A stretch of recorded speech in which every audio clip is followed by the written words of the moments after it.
चलो आज हम करेंगे component of government budget.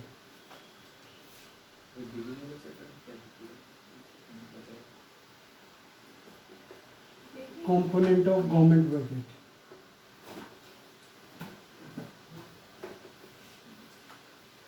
There are two components of government budget, एक रिवेन्यू बजट, दूसरा capital budget. One is revenue, next is capital. Revenue budget and capital budget. अब ये 1 marks के अकॉर्डिंग क्वेश्चन रेज किया जा सकता है कि what do you meant by the revenue budget. Revenue budget क्या है? तो it deals with the revenue aspects of the government. Revenue को कैसे जनरेट करती है, कैसे एलोकेट करती है और किस तरह से बाद में उस रेवेन्यू को जो है वो एक्सपेंडिचर करती है उसका गवर्नमेंट। तो रेवेन्यू बजट में आप ये लिख सकते हैं, revenue budget it deals with the revenue aspects of the government. दो तरह का है, रेवेन्यू रिसिप्ट और कैपिटल रिसिप्ट। माना जाएगा revenue receipt and capital receipt? बोलिए।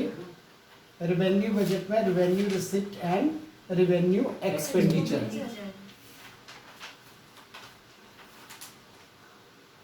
Revenue expenditure and capital budget is also of two types, capital receipt and capital expenditure.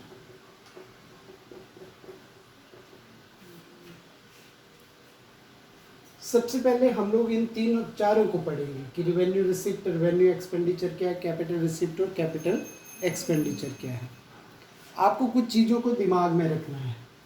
देखो इसमें कौन कौन से वर्ड यूज हो रहे हैं, सबसे पहले ये चीज को ध्यान में रखना है। सबसे पहला रिवेन्यू, दूसरा कैपिटल, तीसरा receipt and fourth is expenditure. जहां पे भी रिवेन्यू है, रिवेन्यू वर्ड है, तो वहां जो वर्ड यूज होने वाले हैं वो नाइदर नोर, ये दो शब्द यूज होंगे वहां पे, नाइदर और नोर। जहां पे कैपिटल है वहां पे आइदर और। जहां पे रिसिप्ट है वहां पे होगा क्रिएट,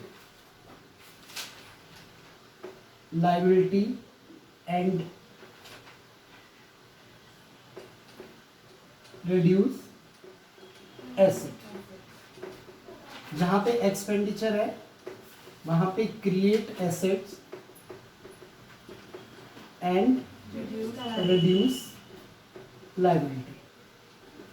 अब अगर आपको ये तीनों आते हैं, चारों आते हैं, तो आप किसी भी इस टर्म को आप you are able to define this term. Just listen carefully. What is revenue receipt? Revenue receipt are those receipts which neither create any liability nor reduce assets. Which neither create any liability nor reduce any assets. Both word is used here, revenue receipt.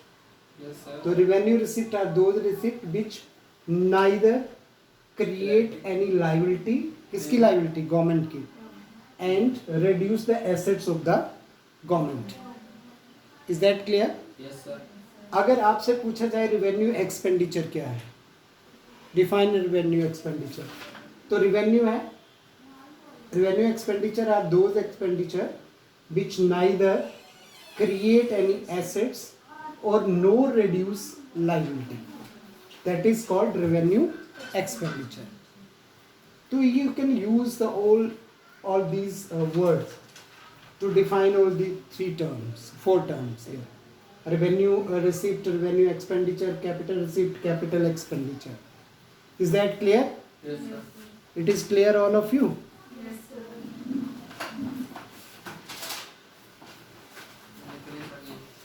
कितनी मेहनत sir दी कितनी लोग?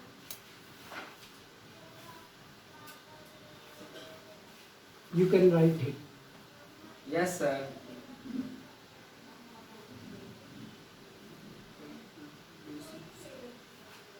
Expenditure.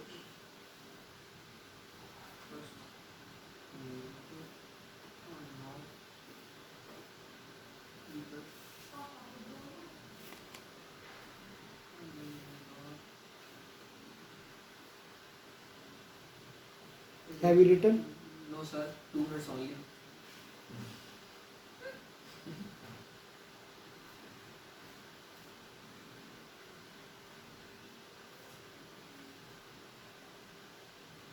This is easy way to understand and learn these all four terms: revenue receipt, revenue expenditure, capital receipt, and capital expenditure. It means one marks is clear. Oh, no, no. Done.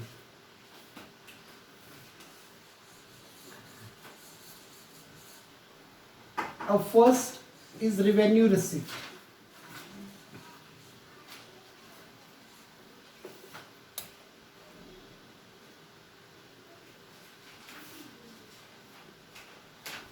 Revenue receipt है.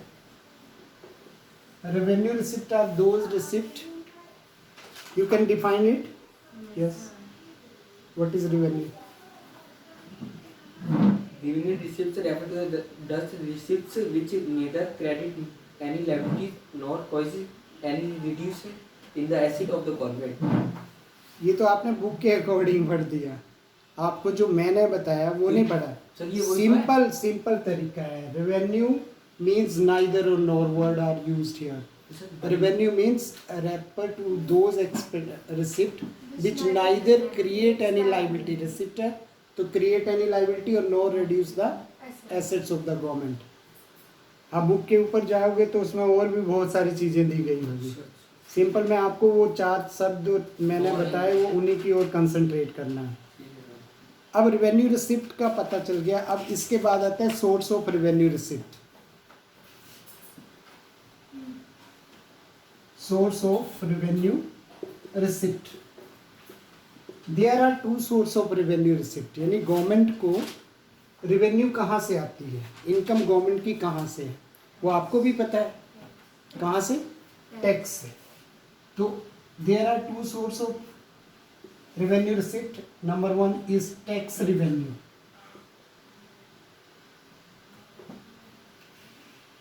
Number 1 is tax revenue. And number 2 is non-tax revenue.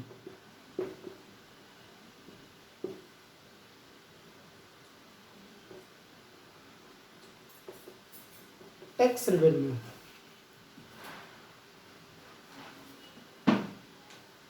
क्या होता है tax revenue?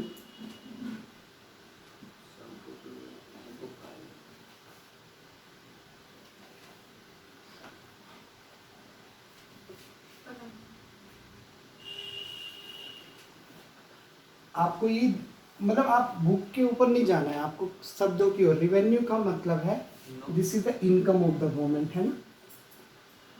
Income किसकी? Government की. Income of the government from taxes भी हो सकता है. जो टैक्स से इनकम आती है गवर्नमेंट को that is called revenue, tax revenue. तो आप इसको लिख सकते हैं. टैक्स रेवेन्यू का मीनिंग क्या है? बुक के ऊपर नहीं जाइए, आप लिख लीजिए, मैं लिखवा रहा हूँ. Tax revenue refer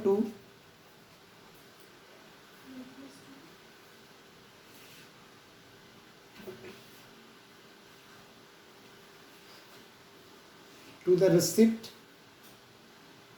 of the government from taxes.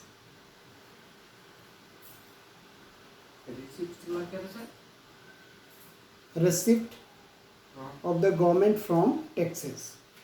सीधा आपको वर्ड के अकॉर्डिंग आपको एक्सप्लेन करना आना चाहिए। रेवेन्यू मतलब इनकम है, किसकी इनकम है ये भाई? गवर्नमेंट की इनकम है, और कहाँ से मिल रही है? टैक्स से मिल रही है। नाउ अब आपसे एक क्वेश्चन पूछा जाएगा कि व्हाट इज टैक्स? टैक्स क्या है?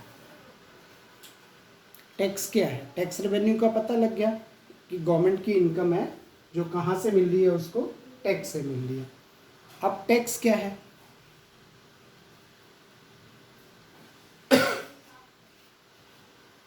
Tax is an compulsory payment made by the people to the government.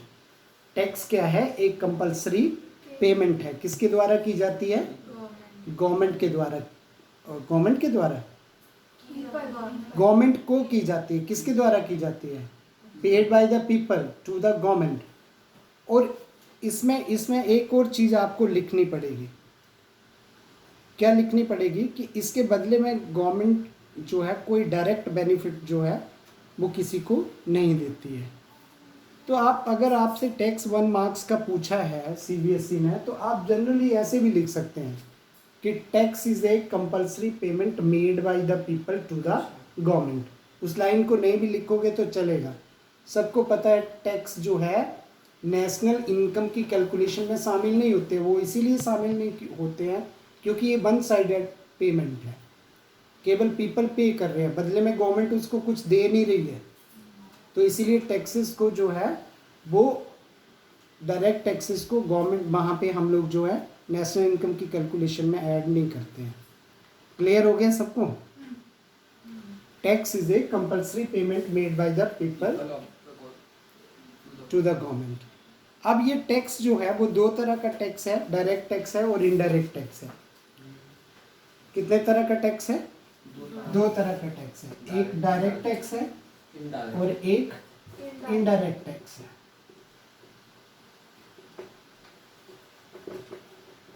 अब इसमें एक डिफरेंस ही पूछा जाता है आपको। You have to learn only the difference here. आपको यहाँ पे एक डिफरेंस लर्न करना है, पर आपको डायरेक्ट टैक्स और इनडायरेक्ट टैक्स को समझना पड़ेगा। पहले सबसे पहली बात है कि ये टैक्स लगता किसके ऊपर है? टैक्स किसके ऊपर इम्पोज होता है? इम्पोज या लेविड ऑन प्रॉपर्टी एंड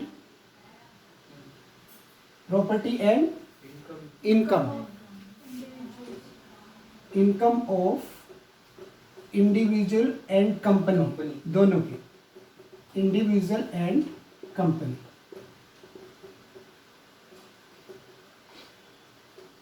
किसके ऊपर लग रहा है? प्रॉपर्टी के ऊपर और इनकम के ऊपर। और ये प्रॉपर्टी और इनकम किसकी है? इंडिविजुअल की भी और कंपनी की भी। तो इसका जो बर्डन है, मतलब ये जिस व्यक्ति को लगा है टैक्स, उसी को इसको पे करना है। इसके बर्डन को दूसरे व्यक्ति के ऊपर शिफ्ट नहीं किया जा सकता। यानी the burden of the direct tax can not be shifted to another. अगर आपसे पूछा जाता है कि corporate tax is the corporate tax is direct tax और इनडायरेक्ट टैक्स, तो answer will be direct tax. और डायरेक्ट टैक्स में आपको रीजन दे करके आंसर करना है, तो रीजन क्या लिखना है? Because its burden can not be shifted to another. इसका बर्डन किसी दूसरे के ऊपर शिफ्ट नहीं होता है। और इसके साथ इसके एग्जाम्पल, आपको बहुत सारे एग्जाम्पल आने चाहिए। इनकम टैक्स है, इनकम है, वेल्थ टैक्स है, कॉर्पोरेट टैक्स है, प्रॉफिट टैक्स है, बिजनेस टैक्स है, हाउस टैक्स है, डेथ ड्यूटीज़ है। ये सारे के सारे टैक्सेस कौन से हैं? डायरेक्ट टैक्स है। तो डायरेक्ट टैक्स में आपको 3 चीज़ें क्लियर होनी चाहिए। पहला तो सबसे पहली बात है कि ये टैक्स लगा किसके ऊपर? प्रॉपर्टी और इनकम के ऊपर। किसकी प्रॉपर्टी और इनकम? इंडिविजुअल की भी और कंपनी की। दूसरी बात ये समझ में आनी चाहिए कि इसका वर्डन दूसरे के ऊपर शिफ्ट नहीं हो सकता। Its burden can not be shifted to another. इसका बर्डन किसी दूसरे के ऊपर शिफ्ट नहीं हो सकता। तीसरा, ये जो है वो जो इनकम टैक्स है, या हम लोगों ने कल भी इसको डिस्कस किया था जब हम ऑब्जेक्टिव ऑफ गवर्नमेंट बजट कर रहे थे, तो ये ज़्यादातर डायरेक्ट टैक्स जो है प्रोग्रेसिव नेचर का होता है। ये भी लिख सकते हैं आप। कौन से नेचर का होता है? प्रोग्रेसिव नेचर का। क्लियर हो गया? Yes sir. प्रोग्रेसिव नेचर का होता है। फिर इसकी जो है एग्जांपल, आप इसके एग्जांपल भी लिख सकते हैं कि कौन कौन से कॉर्पोरेट टैक्स है, प्रॉफिट टैक्स है, बिजनेस टैक्स है, इनकम टैक्स है, वेल्थ टैक्स है, डेथ ड्यूटी है, हाउस टैक्स है। ये सारे के सारे टैक्स कौन से हैं? डायरेक्ट टैक्स है। Now come to the next, indirect tax. ये किसके ऊपर लगता है? It is imposed on the sale of goods and services. imposed on the sale of goods and services। Goods और सर्विसेज के ऊपर लगता है। वैसे आपको इसको जरूर पढ़ना चाहिए। बहुत सारे इनडायरेक्ट टैक्सेस थे जिसमें कुछ को एक जीएसटी में कन्वर्ट कर दिया गया। अब जीएसटी लगता है, लेकिन अगर आप इनडायरेक्ट टैक्स के एग्जांपल में जीएसटी के अलावा वो भी दे दोगे तो चल जाएगा, ठीक है। या आपको न्यूमेरिकल में भी आपने देखा होगा कि कई तरह के उसने एग्जांपल इनडायरेक्ट टैक्स के दिए थे जब हम एनआईटी को कैलकुलेट करते थे, इनडायरेक्ट टैक्स माइनस सब्सिडी। तो वहाँ पे कई बार लिखा होता था सेल टैक्स, तो सेल टैक्स अब जीएसटी है। कहीं पे लिखा होता है वैल्यू एडेड टैक्स, तो वैल्यू एडेड टैक्स अब जीएसटी है। कुछ इनडायरेक्ट टैक्सेस को जीएसटी के दायरे से बाहर रखा गया है। बाकी सारे जो इनडायरेक्ट टैक्स थे, बहुत सारे इनडायरेक्ट टैक्स थे, उनको एक टैक्स में कन्वर्ट कर दिया, that is called GST. GST का फुल फॉर्म ही है गुड्स एंड सर्विसेज टैक्स, जो गुड्स और सर्विसेज की सेल के ऊपर लग रहा है, ठीक है। तो इसका एक एग्जांपल आप जीएसटी दे सकते हैं। एक्साइज ड्यूटी है, कस्टम ड्यूटी है, सेल टैक्स है, वैल्यू एडेड टैक्स है, इंटरटेनमेंट टैक्स है, सिनेमा घरों के ऊपर लगता है। तो ये सारे टैक्स जो है इनडायरेक्ट टैक्स है। और इसका क्या है, its burden can be shifted to another. इसका बर्डन दूसरों के ऊपर जो है वो शिफ्ट किया जा सकता है। जो एंटरटेनमेंट टैक्स है वो गुड्स एंड सर्विस थोड़ी है। एंटरटेनमेंट टैक्स जो है वो गुड्स और सर्विसेज नहीं है। सर्विसेज क्यों नहीं है? आपको प्रोवाइड करवा रहा है ना, सिनेमा घर सर्विसेज प्रोवाइड करवा रहा है आपको, इंटरटेनमेंट की सर्विसेज प्रोवाइड करवा रहा है ना। तो ये गुड्स और सर्विसेज की सेल के ऊपर ही लग रहा है। अब वो जो सर्विसेज, कोई किसी तरह की भी सर्विसेज हो सकती है, उसके ऊपर जैसे आपने कहीं खाना खाया रेस्टोरेंट में तो सर्विस टैक्स लगता है ना। तो यानी रेस्टोरेंट जो है वो आपको सर्विसेज प्रोवाइड करवा रहा है, उसके ऊपर वो टैक्स ले रहा है। अब उसको जीएसटी में कन्वर्ट कर दिया। अब इंटरटेनमेंट टैक्स के देखो लगता किसके ऊपर है? सिनेमा घर के मालिकों के ऊपर, और वो वसूलते किससे हैं? हम लोगों से। इसका मतलब उसका बर्डन जो है वो इजीली शिफ्ट हो गया दूसरों के ऊपर। तो नेक्स्ट है कि its burden can be shifted to another. और तीसरा इसका ये प्रोपोर्शनेट नेचर का होता है। कौन से नेचर का है? प्रोपोर्शनेट नेचर का। जब टैक्स को पूरा हम डिस्क्राइब करेंगे आगे चल के तो मैं ये आपको प्रोग्रेसिव, रिग्रेसिव और जो है प्रोपोर्शनेट नेचर को एक्सप्लेन करूँगा। ये आउट ऑफ सिलेबस है आपका, लेकिन फिर भी आपको पता होना चाहिए, टैक्स के बारे में पता होना चाहिए, आगे के लिए आपको इजी हो जाएगा। Is that clear? Yes sir. Direct tax और इनडायरेक्ट टैक्स में डिफरेंस लिख सकते हैं। अब नॉन टैक्स रेवेन्यू, ये टैक्स रेवेन्यू है। आप तो देखो इसमें क्या क्या चीज़ें आपको समझ में आनी चाहिए थी। First of all, what is the meaning of tax revenue? तो टैक्स रेवेन्यू क्या है? Revenue means income. किसकी इनकम है? गवर्नमेंट की। इनकम रिसीव्ड, रेवेन्यू रिसिप्ट है एक, तो इसीलिए आप यहाँ पे लिख सकते हैं income received by the government from taxes. Income received by the government from taxes, that is called tax revenue. अब दूसरा क्वेश्चन यहाँ से पूछा गया था कि टैक्स क्या है? तो टैक्स क्या है? Tax is a compulsory payment made by the people to the government. किसके द्वारा किया जा रहा है टैक्स का मतलब? ये बड़ी बार पूछा जाता है 1 मार्क्स का क्वेश्चन, टैक्स क्या है। और मैं आपको बार बार ये बोल रहा हूँ कि अगर if you are got 95% marks तो 5% मेहनत करनी है आपको। और 5% मेहनत क्या? थोरली आपने पूरे चैप्टर को समझना है और रीड करना है। उसके बाद 1 मार्क्स के क्वेश्चन जितने भी हो सकते हैं वो बुक से बनाने हैं आपको खुद। तो टैक्स में अगर टैक्स की बात होगी तो आगे टैक्स कितने तरह का, डायरेक्ट टैक्स और इनडायरेक्ट टैक्स। डायरेक्ट टैक्स और इनडायरेक्ट टैक्स में डिफरेंस भी हम लोगों ने पढ़ लिया। अब इसके बाद आता है non tax, second source of revenue receipt, non tax revenue. Non tax revenue क्या है? देखो रेवेन्यू को मतलब तो हमें समझ में आ गया ना, इनकम, और ये रिसिप्ट है तो इनकम रिसीव्ड होगा ना, फिर रिसीव्ड बाई, कौन रिसीव कर रहा है? गवर्नमेंट।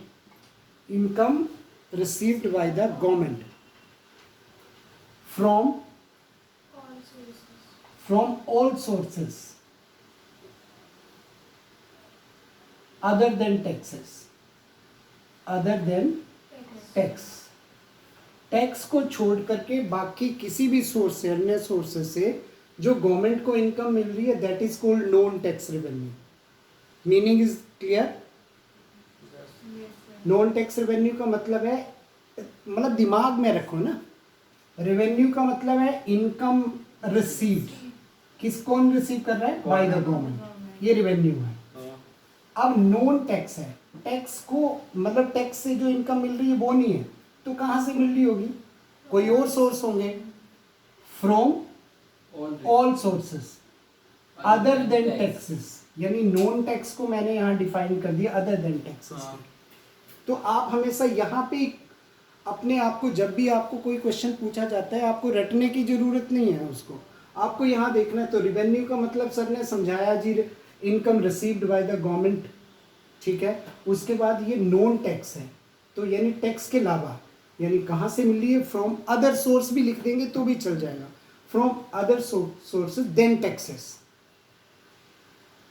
टैक्सेस के अलावा अन्य सोर्सेज से जो इनकम मिल रही है, that is called non tax revenue.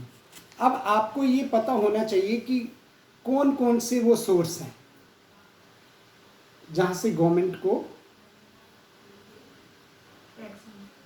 Tax के अलावा पैसे आते हैं। बता सकते हैं क्या? इंटरेस्ट ऑन लोन, गवर्नमेंट के अपने पीएसयू है, पब्लिक सेक्टर अंडरटेकिंग है गवर्नमेंट के, वहां से जो गवर्नमेंट को प्रॉफिट होता है, that is also a non tax revenue. Clear हो गया? प्रॉफिट एंड डिविडेंड दोनों हम बोल सकते हैं। अब ये दोनों वर्ड आपके लिए नए नहीं है, प्रॉफिट और डिविडेंड। डिविडेंड को भी हम लोगों ने रिटेन अर्निंग डिविडेंड इनको डिफाइन किया था पहले में। क्लियर है? दूसरा, अगर गवर्नमेंट किसी को पैसे देती है तो लोन लेती होगी, स्टेट गवर्नमेंट को पैसे देती है या किसी अन्य गवर्नमेंट को पैसे देती है। फॉरेन की गवर्नमेंट को अगर मान लो वो फॉरेन की गवर्नमेंट है, हमारी गवर्नमेंट से बोरो कर रही है, तो इसका मतलब उसके ऊपर वो इंटरेस्ट ले रही है, तो interest is also another source, it is also known tax revenue of the government.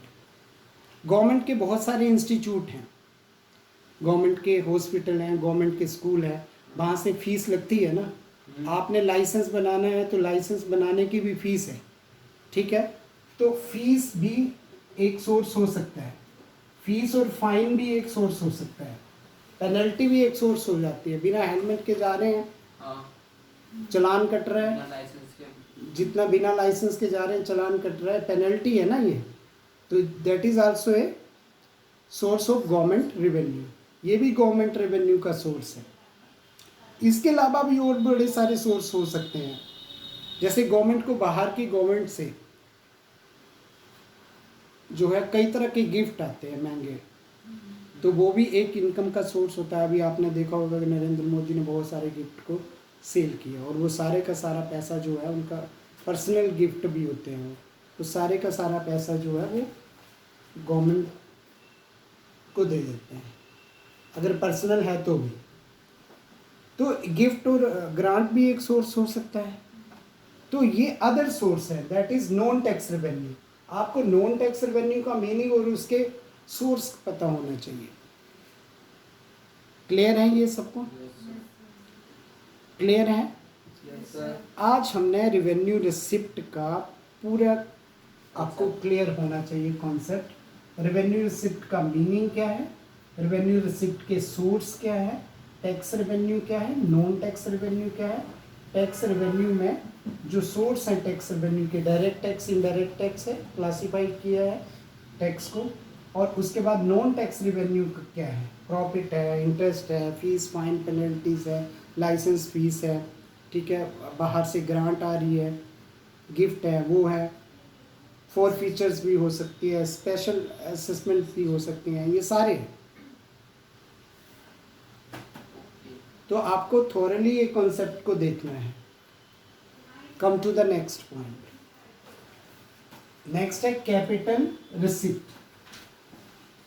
Next क्या है, कैपिटल रिसिप्ट। अब मुझे आप डिफाइन करेंगे कैपिटल रिसिप्ट को, सिया डिफाइन करेंगे। Capital receipt, एक minute.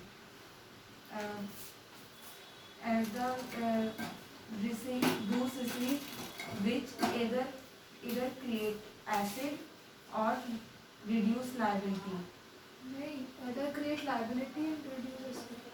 Either create asset or sir ने एक्सपेंडिचर नहीं पूछा ना, रिसिप्ट। कैपिटल रिसिप्ट पूछा मैंने, हाँ। either create liability or reduce asset Of the following.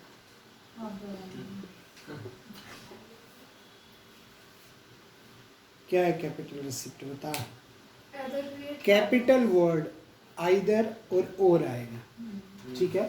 Capital receipt are those receipt which either, receipt है तो क्रिएट लाइबिलिटी और reduce assets of the government, ठीक है। यहाँ पे दो कंडीशन दी गई है कैपिटल रिसिप्ट में। पहली कंडीशन क्या है कि आइदर क्रिएट लाइबिलिटी, या तो गवर्नमेंट की लाइबिलिटी को क्रिएट करे कोई भी रिसिप्ट, या तो फिर गवर्नमेंट की एसेट्स को रिड्यूस करे। अब दोनों का इम्पैक्ट नहीं होता है, आपने वहाँ पे देखा था दोनों का इम्पैक्ट था, ना तो उसका ना तो उसका, ठीक है। यहाँ पे केवल दोनों में से एक है, या तो गवर्नमेंट की लाइबिलिटी को क्रिएट करेगी गवर्नमेंट की कोई रिसिप्ट, या तो फिर गवर्नमेंट की एसेट्स को रिड्यूस करेगी। तो आपको सबसे पहले इसका मीनिंग ही क्लियर होना चाहिए। रेवेन्यू रिसिप्ट का मतलब क्या हुआ, revenue receipt are those receipt which either create any liability of the government and और reduce the assets of the government. अब what is the source of capital receipt, source क्या है कैपिटल रिसिप्ट के।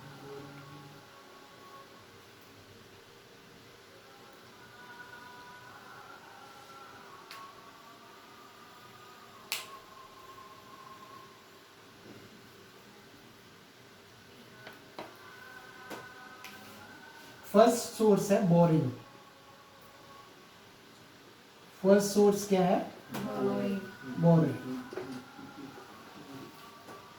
Boring का मतलब होता है fund raised by the government to meet their recurring nature expenditure. रोज के जो एक्सपेंडिचर है उसको पूरा करने के लिए भी जो फंड रेज किए जाते हैं उसको बोरिंग कहते हैं। अब गवर्नमेंट बोरिंग कहाँ से करती है, तो चार चीज़ें हैं, चार जगहों से बोरिंग कर सकती है। एक तो गवर्नमेंट आरबीआई से बोरिंग करेगी,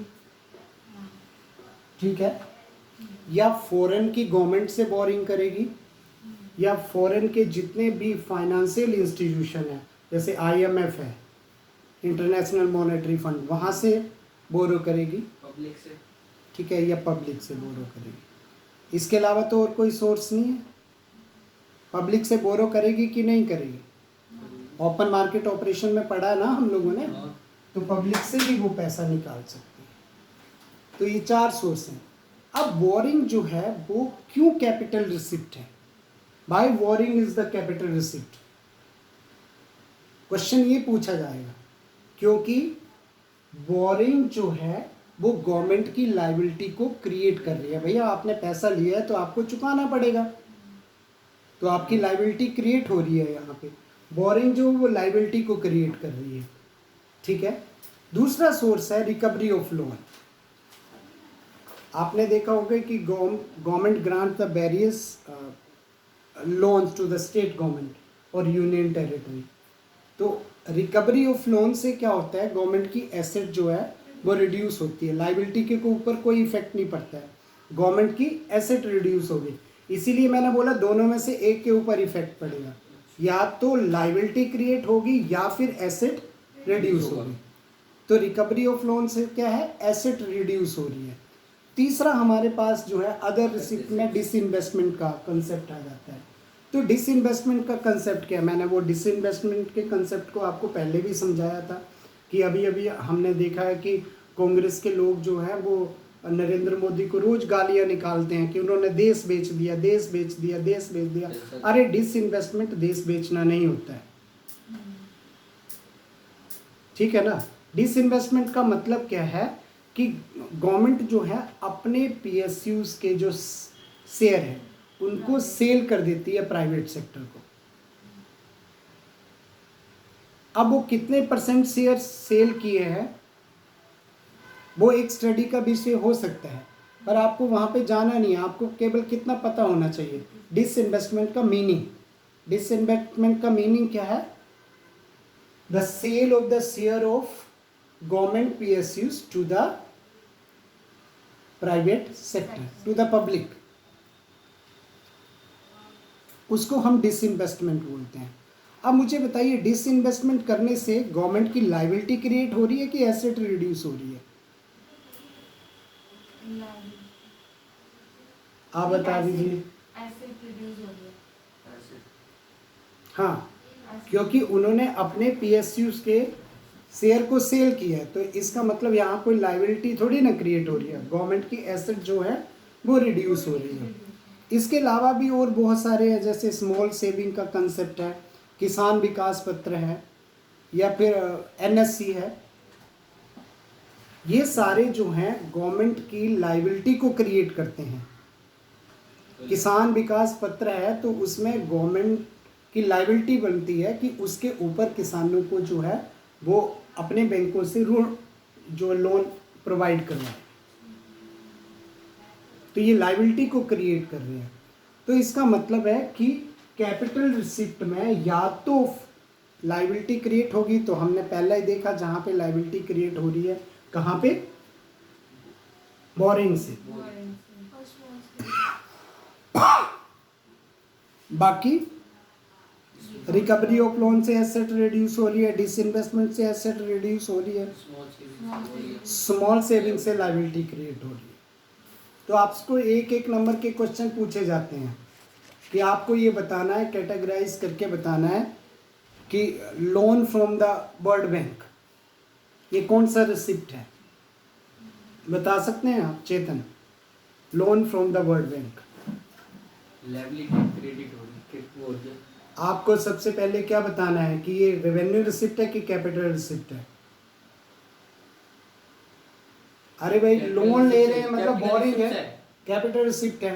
हाँ। और कैपिटल रिसिप्ट में आप दोबारा दिमाग ले जाना कि यार इससे लायबिलिटी क्रिएट हो रही है कि एसेट रिड्यूस हो रही है, तो लायबिलिटी को क्रिएट कर रहा है। तो जो वर्ल्ड बैंक से लोन ले रहे हैं वो कौन सा कैपिटल रिसिप्ट है और it creates the liability of the government. ऐसे आपको क्वेश्चन पूछे जाते हैं। कॉर्पोरेट टैक्स जो है वो कौन सा रिसिप्ट है, कैपिटल रिसिप्ट है revenue receipt? Because it neither create any liability और nor reduce the assets of the government. यहाँ दोनों लिखने हैं। Is that clear? तो मुझे कल तक ये पूरा जो है वो रिसिप्ट से रिलेटेड, चाहे वो रेवेन्यू रिसिप्ट और कैपिटल रिसिप्ट, उसके सोर्स, और there are two difference here, the difference between the three difference are here. Tax revenue और नॉन टैक्स रेवेन्यू में difference, direct tax indirect tax में difference, and next is the revenue receipt and capital receipt में difference. मुझे ये completely आपको आने चाहिए कल तक। नेक्स्ट हम एक्सपेंडिचर करेंगे कल।